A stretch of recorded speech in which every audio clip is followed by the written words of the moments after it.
이맘때만 되면 사람들이 다 기쁨으로 소망으로 가득 차 있습니다. 그런데 잠시 후에 무슨 일이 벌어지는가 하면 불평이요 불만입니다. 시댁 때문에 불평이요, 처가 때문에 불평이요, 형제들 때문에 불평하고 부모님 때문에 불평을 합니다. 명절이요 기쁨의 소망의 날로 한 가족이 다 모였다가 박수치면서 잘 가라 잘 있어요 하고 헤어지는데 그 다음에 놀랍게도 우리를 뒤따라오는 것이 불평입니다. 두 번 다시 내가 가나봐라. 여전히 매년 오면서 우리가 가지고 있는 저 마음 깊숙한 곳에서 우리에게 터져나오는 그러한 이야기입니다. 민수기에는 이스라엘 백성들의 실패한 이야기가 여러 차례 담겨 있습니다. 그 가운데 첫 번째 이야기는 음식에 대한 이야기입니다. 본문 말씀을 한번 보겠습니다. 여호와께서 들으시기에 백성이 악한 말로 원망하며 여호와께서 들으시고 진노하사 여호와의 불을 그들 중에 붙여서 진영 끝을 사르게 하시며 백성이 모세에게 부르짖음으로 모세가 여호와께 기도하니 불이 꺼졌더라. 이스라엘 백성들이 시내산 앞에서 하나님께 영광을 돌리고 하나님께서 그들에게 시내산 언약을 세우셨습니다. 어마어마한 잔치 후에 그리고 어마어마한 훈련이 1년 정도 그들 가운데 있었습니다. 이제 그들이 그 훈련을 마치고 그들이 여호와의 산에서 떠나 3일 길을 갈 때에 성경은 그럽니다. 시내산을 떠나서 사흘 길을 가면서 실만한 곳을 찾아보고 있습니다. 그런데 갑자기 진영 끝에 불이 붙었습니다. 그것도 여호와의 불이 백성들의 진영을 태우고 있습니다. 그들이 그렇게 찬양하며 그들이 그렇게 믿고 따라오던 그 하나님의 길에 하나님께서 직접 그들의 저 뒷자락에 불을 붙여 놓으셨습니다. 과연 뒷자락에 누가 있기에 그랬을까요? 하나님의 진노가 왜 벌어지고 있는지 그것은 오늘 성경을 보니까 여호와께서 들으시기에 백성이 악한 말로 원망하며 그랬습니다. 민수기에 등장하는 이스라엘 백성들의 첫 번째 실패는 다름 아닌 원망이었습니다. 그동안 이스라엘 백성들은 출애굽에서 시내산 앞에 나와서 하나님 앞에 예배를 드리고 시내산 언약을 맺게 되었습니다. 그리고 그곳에서 1년여 동안 하나님께서 허락하신 성막을 짓고 그리고 십계명으로 교육을 받았습니다. 예배와 훈련이 그들 안에 놀랍게도 함께 1년 동안이나 지나오는 과정을 통해 모두가 따르고 함께하는 모습으로 드러났습니다. 그래서 하나님 앞에 예배 드리는 일을 위해 제사장을 세웠고 또한 레위 지파를 구별했습니다. 그렇게 조직을 정비한 다음에 이제 가데스 바네아를 향해서 출발합니다. 이 가데스 바네아는 어느 쪽에 있는가 하면 지중해 쪽으로, 지금 그들은 시내산에 머물고 있지만 지중해 쪽으로, 다시 말해서 가나안 땅을 들어가려면 지중해를 타고 올라가는 그 길을 따라 올라가야 됐을 것인데 지금 이스라엘 백성들이 그쪽을 향해서 발걸음을 옮기고 있습니다. 사흘 길을 가다 말고 이제 놀라운 일이 벌어지고 맙니다. 물론 그들은 그 가데스 바네아에 도착하면 그들 가운데 지파마다 한 사람씩을 택해서 정탐꾼을 자신들이 들어가야 할 젖과 꿀이 흐르는 땅, 가나안 땅으로 보내게 될 것입니다. 정탐하러 가는 모습을 띠고 있지만 사실은 하나님께서 이스라엘 백성들을 시험하시는 과정입니다. 과연 이 백성이 젖과 꿀이 흐르는 땅에 들어갈 준비가 되었는가? 지금 바로 들어가게 해도 될 것인가?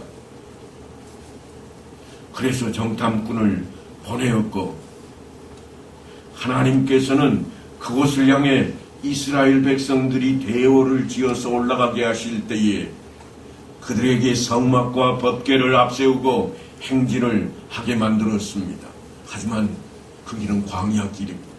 넉넉하지가 않습니다. 낮에는 구름 기둥과 밤에는 불 기둥으로 하나님께서 보호하시고 지켜주시지만 여전히 낮에는 뜨겁고 밤에는 춥고 먹을 것은 궁하고 씻는 것은 고사하고 마실 물조차 흔하지 않은 곳입니다. 그런 여정 가운데 원망의 작은 불씨가 당겨진 것입니다. 그 불씨는 아주 사소한 데서 시작이 되었습니다. 그들 중에 섞여 사는 다른 인종들이 탐욕을 품으며 이스라엘 자손도 다시 울며 이르되 누가 우리에게 고기를 주어 먹게 하랴. 그들 가운데 섞여 살고 있던 함께 했던 인종이 이제 발단이 됩니다. 그들은 출애굽할 때 이스라엘 백성을 따라 나섰던 이방인들입니다. 그들은 애굽에서 벌어진 기적과 같은 놀라운 일들을 체험했고 눈으로 직접 보았습니다. 야, 이들을 따라가면, 이들이 믿는 신을 쫓아만 가면 잘 먹고 잘 살겠다. 그래서 그들이 함께 했습니다. 그런데 문제가 생겼습니다.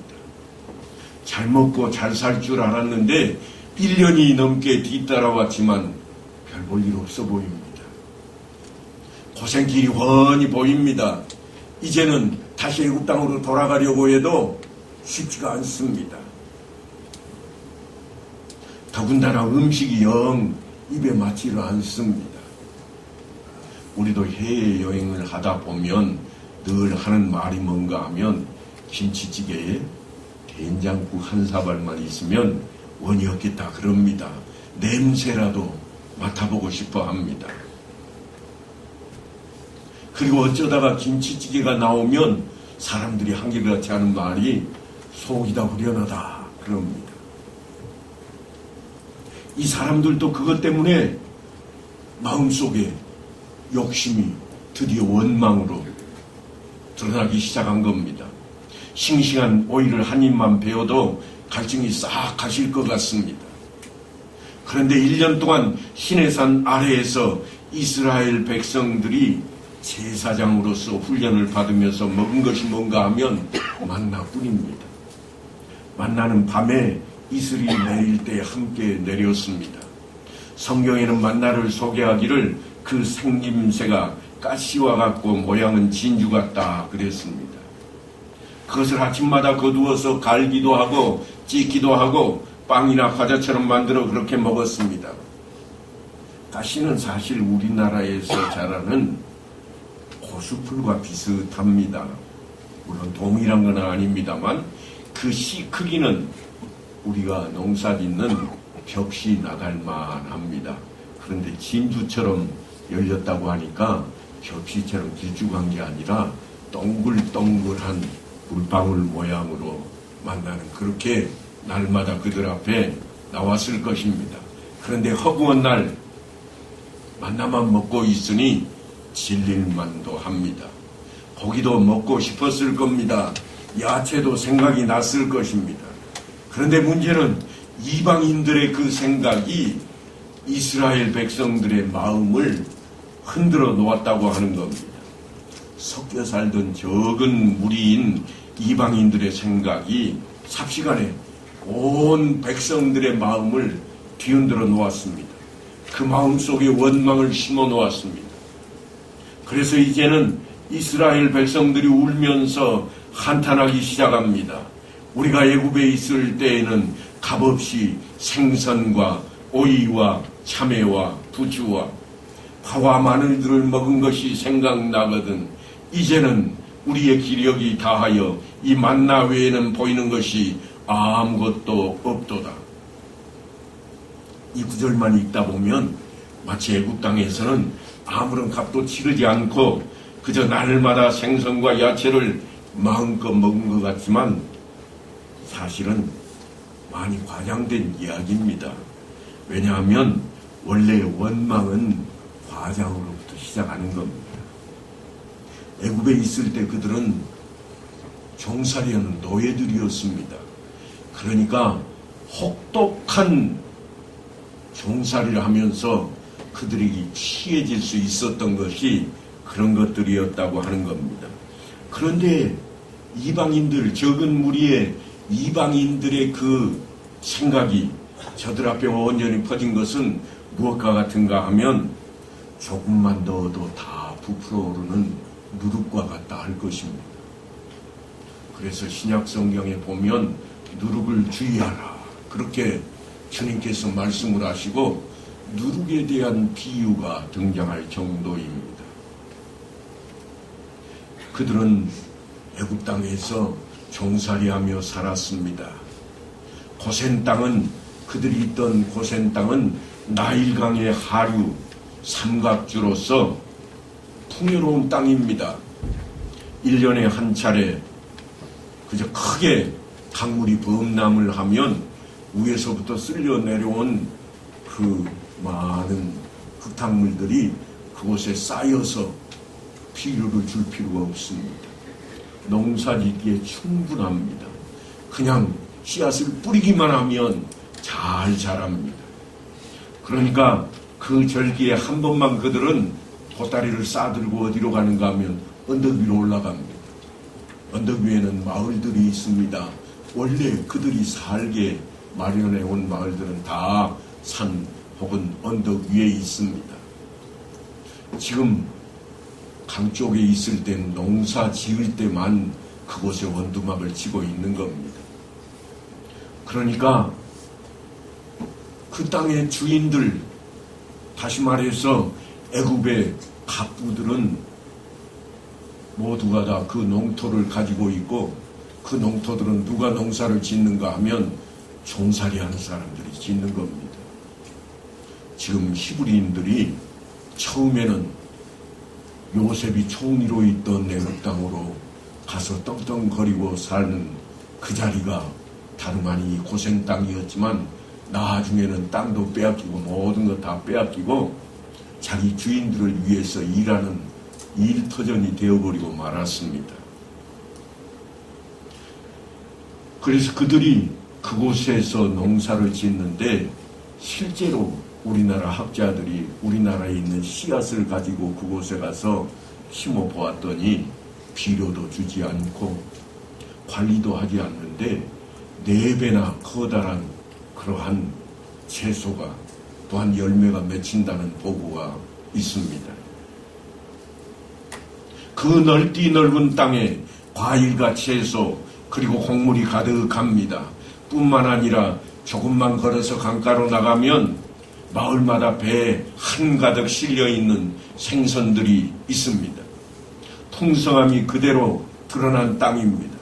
그런데 하나님께서는 이스라엘 백성들로 하여금 그 비옥한 땅을 떠나게 하셨습니다.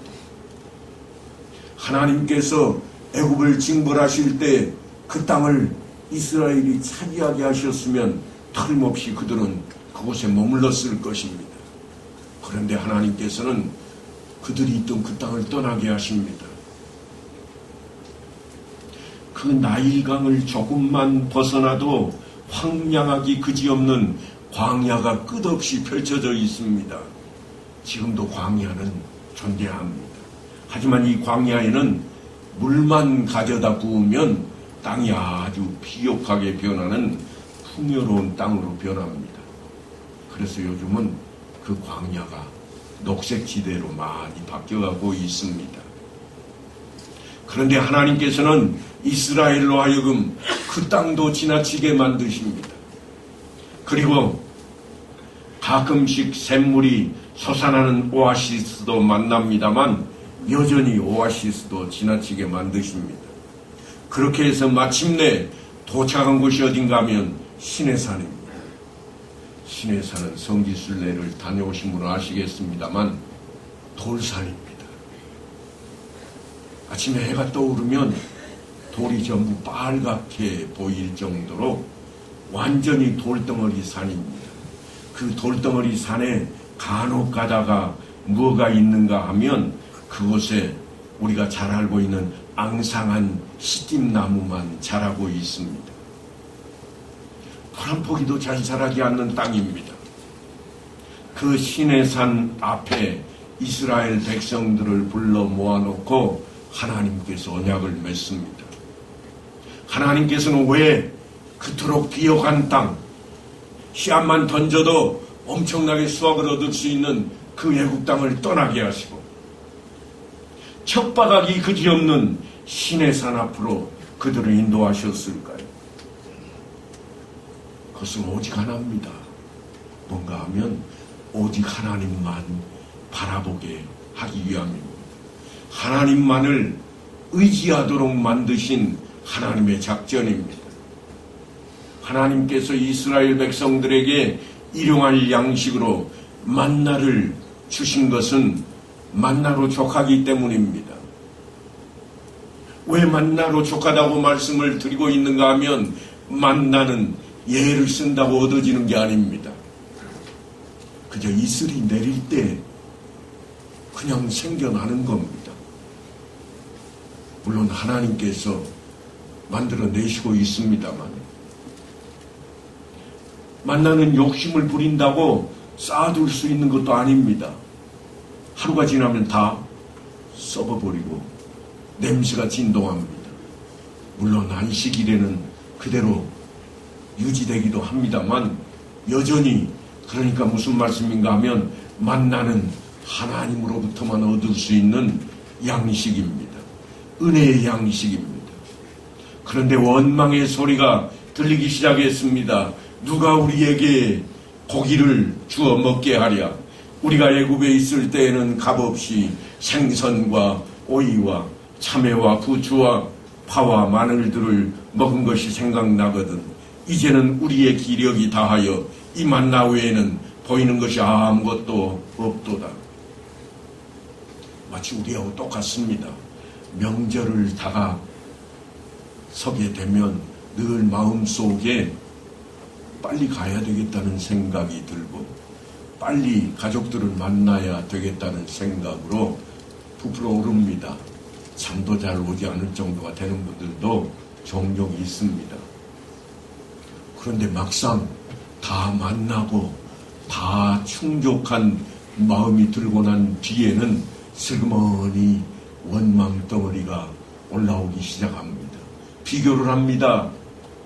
아무개네 집은 부모님이 뭔가를 물려준 게 많다는데 우리 집은 지지리도 복도 없네.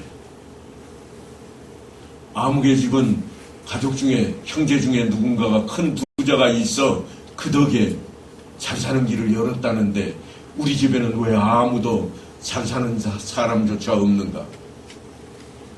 명절이라고 와봤더니 그저 맨날 부엌대기도 아니고 일만 시키고 지쳐서 못 해먹겠다.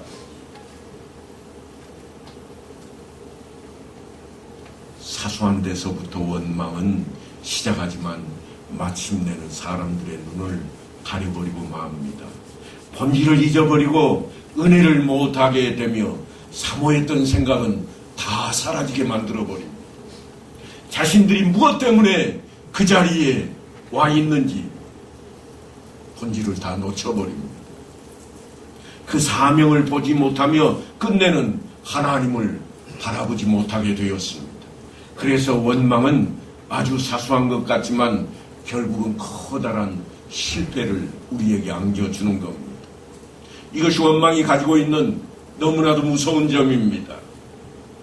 뿐만 아니라 원망은 전염성이 아주 강합니다.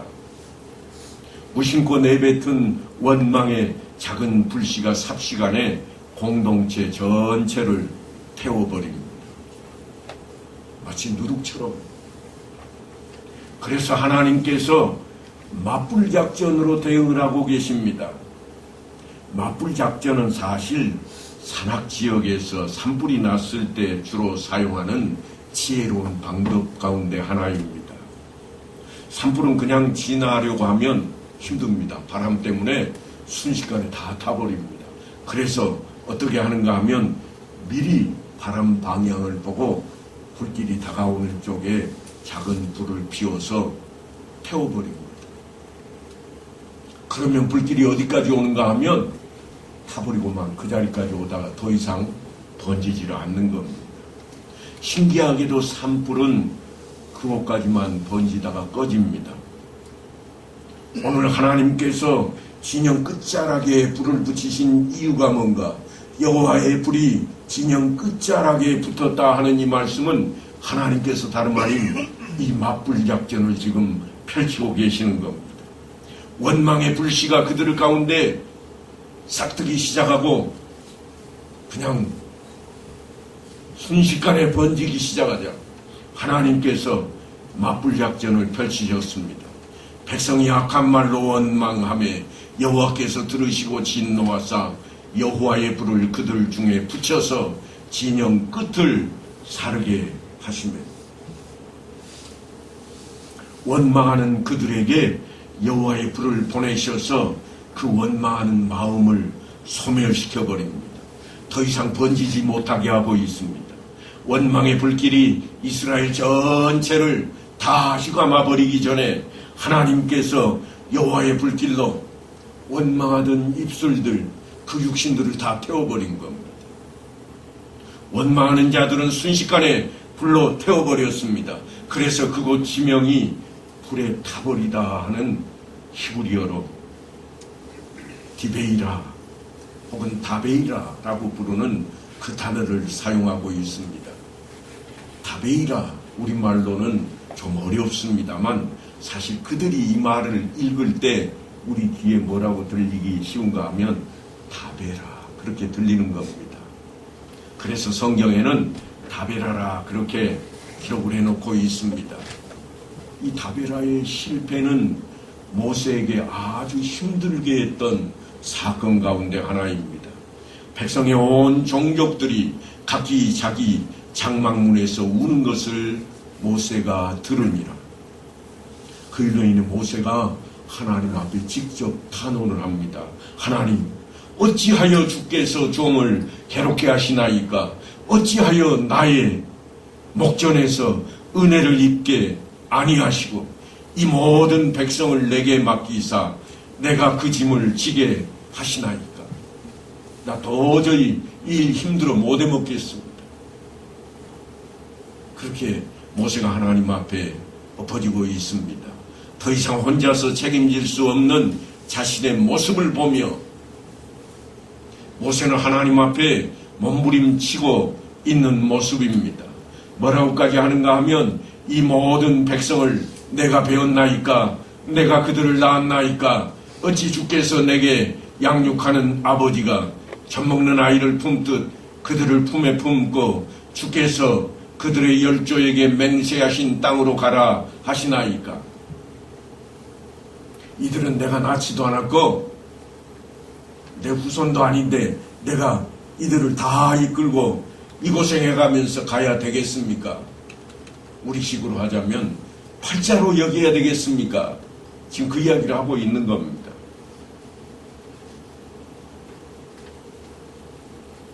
그 정도가 좀 심하다 그렇게 생각이 들 수도 있겠습니다만 만일 이 안에 있는 우리를 고스란히 들어가지고 그 현장에다 딱 갖다 내려놓으면 어떤 현상이 일어날까요? 일주일만 있으라고 그래도 입이 아마도 주먹 2개 아니라 10개는 앞으로 튀어나올 겁니다. 목사님 왜 여기를 끌고 왔어? 아니 그 정도일지 더 할 수도 있습니다. 야 목사 몰아내자. 그러고도 남을 겁니다.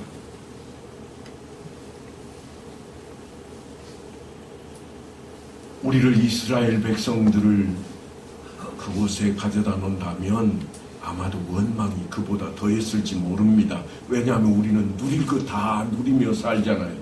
이제는 더 이상 쌀밥 한 그릇에 고깃국 한 그릇이 우리의 소원이 아닙니다. 충족하게 먹을 걱정 없이 살아가고 있는 우리를 그 땅에 그 자리에 데려다 놓는다면 아마도 보따리 쌀 사람들이 너무나 많을 겁니다. 그러니까 오늘 이 성경을 읽으면서 하찮게 여겨서는 안 됩니다. 내 마음 안에 저 깊숙이 자리 잡고 있는 그 모든 것이 원망덩어리로 변할 수도 있습니다. 1년이 넘는 세월 동안 그들은 만나만 먹고 열심히 훈련을 받아야 했습니다. 그럴지라도 하나님께서 지금 그들 앞에 원망 좀 했다고 불평하는 사람들을 다 불살라 태워버리는 그 이유는 뭔가? 그들이 하나님의 마음을 알고 하나님의 의도하시는 뜻을 깨닫게 하기 위함입니다. 그들이 오직 하나님만 바라보게 만들고 계시는 겁니다. 하나님만 의지하도록 하기 위해서 지금 이 다베라 사건이 그들 앞에 펼쳐지고 있습니다. 그 본질을 우리가 놓쳐서는 안 됩니다. 하나님의 의도하시는 뜻을 우리가 깨달아야 합니다. 가장 중요한 것은 하나님께서 그들에게 부여하신 사명을 그들이 완수해야 됩니다. 그들은 장차 제사장 나라가 되어야 할 것이기 때문에 그렇습니다. 하나님께서 모세를 도울 방법을 제시하는 부분이 뒤이어 등장을 합니다. 이제부터는 혼자가 아니라 함께 문제를 해결하도록 만들고 있습니다. 이스라엘 노인 중에 네가 알기로 백성의 장로와 지도자가 될 만한 자 70명을 모아 내게 데리고 와 회막에 이르러 거기서 너와 함께 서게 하라. 내가 강림하여 거기서 너와 말하고 내게 임할 영을 그들에게도 임하게 하리니 그들이 너와 함께 백성의 짐을 담당하고 너 혼자 담당하지 아니하리라. 아주 멋지게 들려집니다만 우리말 속담에도 이런 게 있습니다. 사공이 많으면 배가 산으로 간대요. 70명이 모세와 함께하면 순적할까요? 지도자가 많은 것은 사실 좋은 모습이 아닙니다. 한 사람이 이끌 때보다 70명의 말이 뒤따라야 되고 말이 조금씩 달라질 수 있습니다. 한 입 건너면 조금씩 변질되거든. 모세가 70명의 장로들을 모아놓고 자 이렇게 할 것이니까 전하라 그러면 뒤돌아서서 자기 생각을 거기다 더하고 자기의 경험을 더해서 전달하면 듣는 사람들이 조금씩 바뀔 수 있다고 하는 겁니다. 하지만 어찌됐든 하나님께서는 모세에게 70명의 장로들을 임명해서 세우게 하셨습니다. 그리고 모세가 그들과 함께 회막 앞에 하나님께서 임재하시는 그 막 앞에 딱 섰을 때에 모세에게 임하였던 여호와의 영이 그들에게 임하게 되었습니다. 70인의 장로들이 모두 일시에 예언을 하기 시작했습니다. 희한한 일은 임명받은 자들 가운데 엘닷과 메닷이라고 하는 사람들이 있었는데 이 두 사람은 모세의 명령을 듣지를 않았습니다. 무슨 말씀인가 하면 회막 앞으로 나오라 그랬더니 안 나오고 자기 집에 있는 겁니다. 자기 장막에 그냥 머물고 있었습니다. 그런데 놀랍게도 진영에 있는 그들에게도 여호와의 영이 임해서 그들이 동일하게 예언을 하였다고 하는 겁니다. 백성들에게는 엄청난 충격이었습니다. 처음 보는 광경이었으니까요. 지금까지는 모세만 통해서 그런 광경들이 하나님의 말씀이 능력으로 나타났는데 갑자기 70명이나 되는 장로들이 놀랍게도 예언을 하고 있습니다. 세상에 이런 일이 벌어진 겁니다. 눈의 아들 여호수아가 깜짝 놀라서 모세를 쫓아갑니다. 이때까지만 해도 여호수아는 모세를 수종 들고 있던 그의 부감과 같은 사람입니다. 그가 쫓아가서 모세에게 이렇게 이야기합니다. 내 주 모세여 그들을 말리소서. 저들 함부로 저렇게 하지 말게 끝내게 하십시오. 그랬더니 모세가 하는 말이 네가 나를 두고 시기하느냐. 여호와께서 그의 영을 그의 모든 백성에게 주사 다 선지자가 되게 하시기를 원하노라 그럽니다. 모세는 물론이요, 하나님께서는 이스라엘 백성들 모두가 다 예언자같이 선지자같이 하나님 앞에 예배드리는 자가 되기를 원하신다고 하는 겁니다. 오늘날 우리는 만인 제사장서를 따르고 있습니다. 여러분 누구라도 그저 엎드려서 하나님 앞에 기도할 수 있습니다. 여러분 누구라도 성경책을 펼쳐들고 성경을 읽고 연구할 수도 있습니다. 바로 그것이 하나님의 마음의 표시입니다. 그것이 우리를 향하신 하나님의 뜻입니다. 우리를 이 땅에 보내시면서 하나님께서는 우리에게도 완수해야 할 각자의 사명들을 다 허락하셨습니다. 그 맡기신 사명이 무엇인지를 아는 것이 바로 하나님의 일입니다. 그 사명대로 살려고 애쓰는 것이 각자마다 인생의 목적이 되는 겁니다. 세상은 너무나도 혼탁해졌고 앞을 내다볼 수가 없습니다. 탄식과 아우성이 도처에서 들려옵니다. 정치와 경제가 문제라고들 떠들어댑니다. 하지만 우리가 지금까지 정치하고 경제를 가지고 살아왔는가? 아니요, 그것은 정치는 정치하는 사람들이, 경제는 또한 장사하는 사람들이 이루어온 업적들입니다. 그럼 우리는 어떻게 살아왔는가? 우리는 모두가 다 하나님의 은혜로 살아온 겁니다. 여러분이 직접 열심히 뛰어서 잘 사는 나라를 만드셨습니까? 그저 우리는 내게 맡겨진 대로 농사를 지었고, 내게 맡겨진 대로 직장을 다녔고, 내게 맡겨진 대로 사업에 여념이 없었습니다. 그런데 순식간에 우리는 가난뱅이 나라에서 부자 나라로 바뀌었습니다. 대한민국은 이름도 없는 나라였습니다. 전쟁이 터지자 유엔군들이 와서 우리를 지켜줘야 될 정도로 힘이 없는 나라였습니다. 그런데 지금은 어떤가? 세계에서 열 손가락 딱 펴고 헤아려보자 그러면 우리나라가 그 안에 버젓이 들어갑니다. 아무도 함부로 우리를 대하지 않습니다. 요즘 동계올림픽이 열리고 있는데요.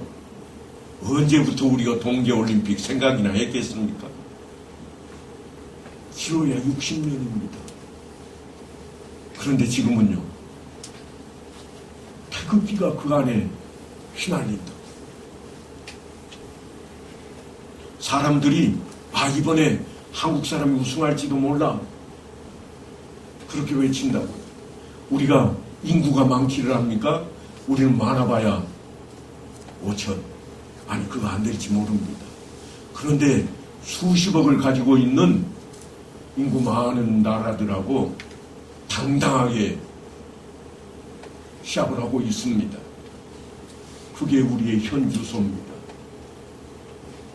여러분들이 떵떵거리며 지금 굶지 않고 살 수 있는 이유가 어디 있는가? 내가 잘나서가 아닙니다. 하나님의 은혜입니다. 우리는 하나님의 사랑과 하나님의 은혜로 지금 이렇게 살아가고 있습니다. 오늘 성경은 하나님의 그 사랑과 은혜를 덧입은 사람이라면 어떤 상황에서도 원망하지 말 것을 교훈하고 있습니다. 혹시 이번 명절을 통해서 원망할 꼬투리를 찾고 계신 분이 계시면 주님의 말씀으로 싹 쓸어버리시기 바랍니다. 그래서 마음속에 평안의 복이 임하시기를 바랍니다.